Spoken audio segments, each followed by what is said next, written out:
Начнем с того, что ВИЧ-инфекция – это инфекция, которая вызывается вирусом иммунодефицита человека.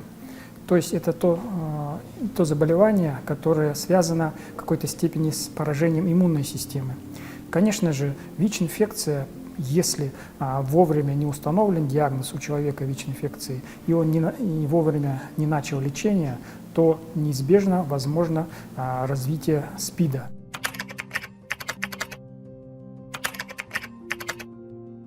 Одним из путей передачи ВИЧ-инфекции является парентеральный или внутривенный. То есть при попадании крови от человека ВИЧ-инфицированного здоровому человеку. В принципе, в медицинских учреждениях соблюдаются все правила септики, антисептики, чтобы предотвратить заражение пациента. Заразиться при маникюре и педикюре, это сейчас, конечно же, один из факторов передачи, на который мы обращаем внимание. Значит, мы эту информацию доводим широко для студентов, для обычных людей, потому что манипуляции, которые связаны с косметическими услугами, они тоже являются одним из факторов вероятной передачи ВИЧ-инфекции, заражения ВИЧ-инфекции. Потому что, когда это может произойти, если используется нестерильный многоразовый инструментарий. Поэтому, если вы решили себе нанести татуировку, сделать пирсинг или маникюр или педикюр, то надо обращать внимание, чтобы мастер, который вам делает эти косметические процедуры, обязательно использовал одноразовый инструментарий, либо стерильный инструмент. На это нужно всегда обращать внимание. ВИЧ-инфекция – это инфекция, которая передается только от человека к человеку.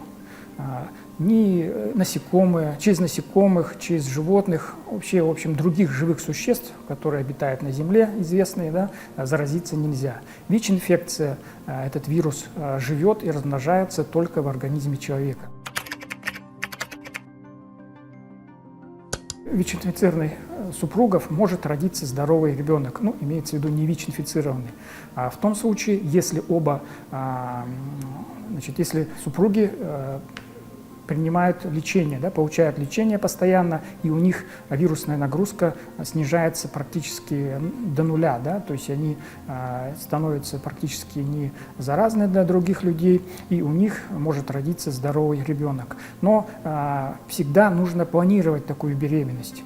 Всегда нужно перед тем, как запланировать эту беременность, чтобы родился ребенок, надо, конечно же, пройти обследование, узнать свою вирусную нагрузку. Если она достаточно низкая и шанс родиться у ребенка будет высокий, не ВИЧ-инфицированным, конечно же, тогда у таких людей можно спокойно, они могут зачать ребенка.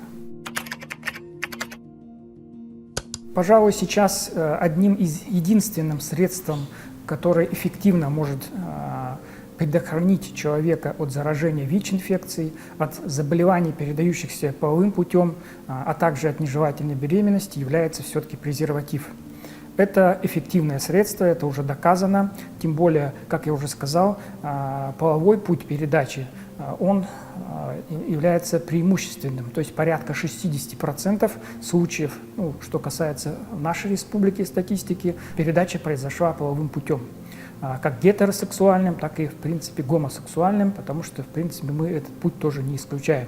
Презерватив, его нужно использовать всегда, когда молодые люди особенно вступают в сексуальные отношения. Это эффективный способ защиты. Смотрите, здесь такой нюанс. Конечно же, ВИЧ-инфекция, у каждого уровень вирусной нагрузки, то есть количество вирусов в крови разное. То есть даже у супругов оно может быть разное. У кого-то выше, у кого-то ниже. Поэтому в данном случае будет не лишним предохраняться при сексуальных контактах, но если, конечно же, эта пара не планирует зачать ребенка.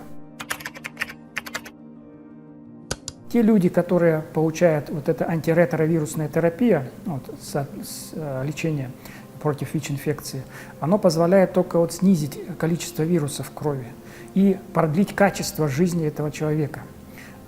Поэтому те люди, которые принимают эти лекарства, к сожалению, это единственное их спасение на более качественную жизнь. Они могут прожить дольше, естественно, работать, находиться со своими близкими, ну и радоваться жизни.